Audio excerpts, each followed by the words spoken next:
रब की मानूं या मौलवी की। पंजाब के किसी देहात में एक खूबरू कादियानी लड़की शादी के लिए एक फौजी ऑफिसर को पेश की गई। फौजी ऑफिसर ने शादी की हामी भरने से पहले एक शर्त रखी कि वो कभी भी कादियानियत कबूल नहीं करेगा। कादियानियों ने इसकी शर्त मान ली और लड़की फौजी ऑफिसर के साथ रवाना कर दी। शादी के बाद रिश्ते नाते में आना जाना लगा रहा और नरमी से फौजी ऑफिसर को माइल भी किया जाता रहा। एक दिन कादियानियों के एक मजहबी रहनुमा तशरीफ फरमा थे और उन्होंने फौजी ऑफिसर से कहा, आप मिर्जा गुलाम अहमद कादियानी को नबी नहीं मानते, ना माने, लेकिन हमारी एक बात कबूल कीजिए। आप इस्तिखारा करें कि आया नबी अकरम सल्लल्लाहु ताला अलैहि वसल्लम के बाद कोई नबी है या नहीं। मिर्जा गुलाम अहमद कादियानी सच्चा नबी है या नहीं। फौजी को जहर पिलाया जा रहा था मगर इससे पीते हुए एहसास तक नहीं हो कि वो जहर का प्याला चढ़ा चुका है। इसने इस्तिखारा करने की हामी भर ली। रात को इस्तिखारा किया तो ख्वाब में नजर आया कि मिर्जा गुलाम अहमद कादियानी नबी बना हुआ है और इसके आसपास लोग जमा हैं। सुबह उठा तो अपने किए हुए इस्तिखारे के मुताबिक कादियानियत पर ईमान ले आया। महज खुद ईमान लाता तो इतना मसला नहीं था, इसने बाकायदा मिर्जे की नबूवत को दावत देना शुरू कर दी और अपने खानदान को मिर्जा कादियानी का उम्मती बना डाला। सारे उल्मा बेबस थे। जो आलिम इसे दावत देता तो वो कहता, मैंने किसी कादियानी की दावत पे मिर्जे को नबी नहीं माना, मैंने बाकायदा इस्तिखारा किया है और इस्तिखारे में मुझे कादियानी बतौर नबी दिखलाया गया है। मुझे अज खुद ख्वाब में देखने का मौका मिला है। जब कोई भी आलिम इसे दलील से मुतमिन ना कर सका तो वो तंग आकर उल्मा से मिलना ही छोड़ गया।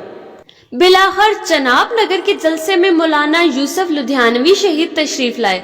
इनका शहरा था और ये फौजी ऑफिसर इस जाम से मिलने को तैयार हो गया कि इनके बड़े मौलवी को भी देख लेते हैं।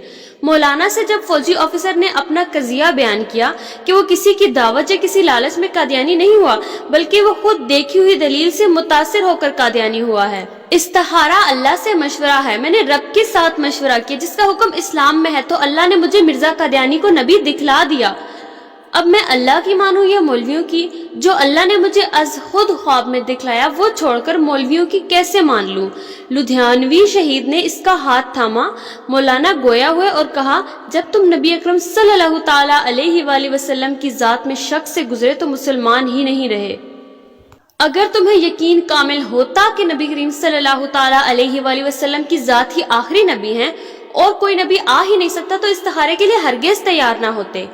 जब तुमने इस्तिखारे की ठान ली तो गोया तुम्हें शक हुआ कि सैयदुल अबरार सल्लल्लाहु ताला अलैहि वसल्लम आखिरी नबी हैं भी या नहीं। जब नबी अकरम सल्लल्लाहु ताला अलैहि वसल्लम की जात के हवाले से तुम शक से गुजरे तो काफिर हो गए। नबी की जात में शक करना भी खुला कुफर है। जो ही तुम शक में मुब्तला हुए तो काफिर हो गए और हालत कुफर में तुम्हें कादियानी ही नबी नजर आना था। फौजी ऑफिसर झूम उठा दलील सुनकर और खड़ा होकर मौलाना शहीद से लिपट गया। इसी वक्त तौबा की और फिर से मुसलमान हुआ। तो जरा सोचिए इब्तिदा कहाँ से हुई, कैसे इसे नबी करीम सल्लल्लाहु ताला अलैहि वसल्लम की जात के हवाले से शक में डाला गया और अंजाम क्या हुआ। इमाम आजम अबू हनीफा ने यही तो कहा था कि बिना किसी दलील के खम्मे नबूवत पर ईमान ले आओ, जो सवाल करेगा वो काफिर हो जाएगा। सवाल शक की बुनियाद पर किया जाता है। नबी अकरम सल्लल्लाहु ताला अलैहि वसल्लम की जात में शक खुला कुफर है।